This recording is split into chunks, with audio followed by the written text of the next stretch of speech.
बेटा इससे पहले जो वीडियो थी उसमें हमने मीन के 3 मेथड सीखे, के क्वेश्चंस भी करे। पहला ये कि अगर अलग अलग डेटा दिया हुआ है, इंडिविजुअली डेटा दिया हुआ है तो सबको ऐड करना है and divided by total number. Second, जब एफ आई दिया हुआ है तो F I x I divided by summation F I. Third, जब हमारे पास कंटिन्यूस डेटा गिवन है तो उसका मिड पॉइंट निकाल लो, फिर वही F I x I multiply करके सबका सम करके divided by total F I. ठीक है, अब देखो काम तो इन्हीं 3 मेथड से हो जाता है, पर हम एक और मेथड सीखेंगे। मेथड का नाम है स्टेप डेविएशन मेथड। इसकी ज़रूरत पड़ती कब है? जब आपको क्वेश्चन थोड़ा आसान करना हो, जब थोड़ा बड़ा डेटा दे रखा हो। तो देखो कैलसी तो आप यूज़ कर नहीं सकते, तो ये मेथड थोड़ी सी कैलकुलेशन आसान कर देता है। जैसे क्वेश्चन दिया हुआ है, आपको यहाँ मार्क्स दिए हुए हैं, यहाँ पे आपको नंबर ऑफ़ स्टूडेंट यानी कि एफ आई दिया हुआ है। ठीक है, आपको निकालनी है मीन। होने के लिए तो आपका ये थर्ड मेथड से आराम से क्वेश्चन हो जाएगा कि ये मार्क्स दिए हुए हैं, पहले मिड पॉइंट निकाल लो, ये तुम्हारा एक्स आई बन जाएगा, फिर एफ आई को एक्स आई से मल्टीप्लाई करके सबका सम करके divided by total F I. ठीक है, बाकी अगर आपको ये मेथड थोड़ा सा आसान करना है, जैसे यहाँ पे 85 है, 85 को आप 2 से मल्टीप्लाई करोगे, 95 को 8 से मल्टीप्लाई करोगे, कैलकुलेशन थोड़ी सी हार्ड हो जाएगी। अगर आपको ये क्वेश्चन आसान करना है तो आप करते क्या हो, एक ए लेते हो। ए क्या होता है? मिड पॉइंट कहीं पे। ये जितने भी दे रखे हैं एक्स आई है उसमें सब मिड पे। मिड मतलब 45 भी ले सकते हो, 65 भी ले सकते हो, 55 भी ले सकते हो। कोई ऐसा हार्ड एंड फास्ट रूल नहीं है कि 55 ही लेना है, उसके आसपास कहीं भी ले सकते हो। ठीक है, अब करते क्या हो, 55 को ए मानते हो और इस 55 को हर एक नंबर में से सब्ट्रैक्ट करोगे। ठीक है, एक्स आई माइनस ए निकालोगे। क्या निकालोगे? एक्स आई माइनस ए, यानी कि 5 माइनस 55। 5 माइनस 55 कितना आएगा?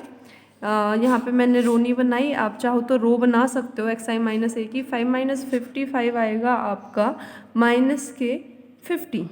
ठीक है, माइनस के 50 आएगा। ऐसे 15 में से 55 को आप सब्ट्रैक्ट करोगे तो माइनस का 40, 25 में से करोगे माइनस का 30, 35 में से करोगे माइनस का 20, 45 में से माइनस का 10, 55 में से करोगे 0, 65 में से करोगे 10।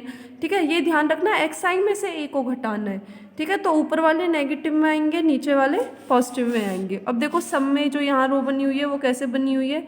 सिर्फ ए को घटाओगे तो 50, 40, 30, 20, 10, 0, 10, 20, 30, 40 ये आएगा। अब यहाँ पे पर आपको जीरो तो दिखाई नहीं दे रही, 50, 40। हम क्या करते हैं, एक एच और लेते हैं, दैट इज़ 10।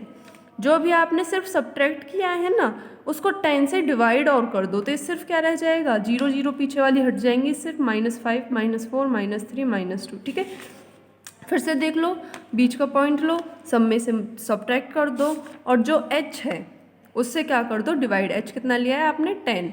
ठीक है, ये आपका आ गया एक नया यू आई। अब देखो आपको ना एक फॉर्मूला याद करना पड़ेगा मीन का, ये वाला a plus H bracket 1/n summation F I you I. n क्या है? n होता है तुम्हारा समेशन एफ आई। ठीक है, तो बस आपको इस फॉर्मूले के अकॉर्डिंग जो जो चाहिए वो यहाँ रख दो, क्या निकल के आ जाएगा मीन। ए कितना लिया हुआ है आपने? 55। एच कितना लिया हुआ है? 10। एन का मतलब क्या? समेशन एफ आई, तो आपने समेशन एफ आई सबको समेशन कर लिया, कितना आ गया? 80, तो यहाँ 80 लिख दिया। ये क्या है? समेशन एफ आई यू आई, यानी कि आप किसको किससे मल्टीप्लाई करोगे? एफ आई को यू आई से। देखो अब एक्स आई का कोई मतलब नहीं है, एक्स आई को कम करने के लिए तो आपने यू आई निकाला कि पहले सब्ट्रैक्ट किया फिर 10 से डिवाइड किया, तो समेशन एफ आई यू आई, ये आपका एफ आई यू आई आ गया। तो यहाँ पे रख दो और आपका क्या आ जाएगा? मीन। तो आपने कितने मेथड सीख लिए मीन के? 4, जिसमें फोर्थ वाला आप चाहो तो यूज़ करो, अगर आपकी मर्जी है यूज़ नहीं करना है तो आप नहीं भी कर सकते। बाकी 3 तो याद रखो कि अगर इंडिविजुअल डेटा दिया हुआ है तो सबको add divided by total number. एक एफ आई भी दिया हुआ है तो एफ आई से एक्स आई को मल्टीप्लाई करो, ऐड करो, समेशन एफ आई। अगर ऐसे डेटा दिया हुआ है कि 0 to 8 to 8 to 16, तो पहले मिड पॉइंट निकाल के एक्स आई आएगा, फिर वही F I x I divided by F I. ये 3 जो हैं ये मेन है, ये कभी भी कहीं भी कोई सा भी यूज़ हो सकता है। ओके, ये तुम्हारा मीन का टॉपिक है, फर्स्ट टॉपिक स्टैटिस्टिक्स का।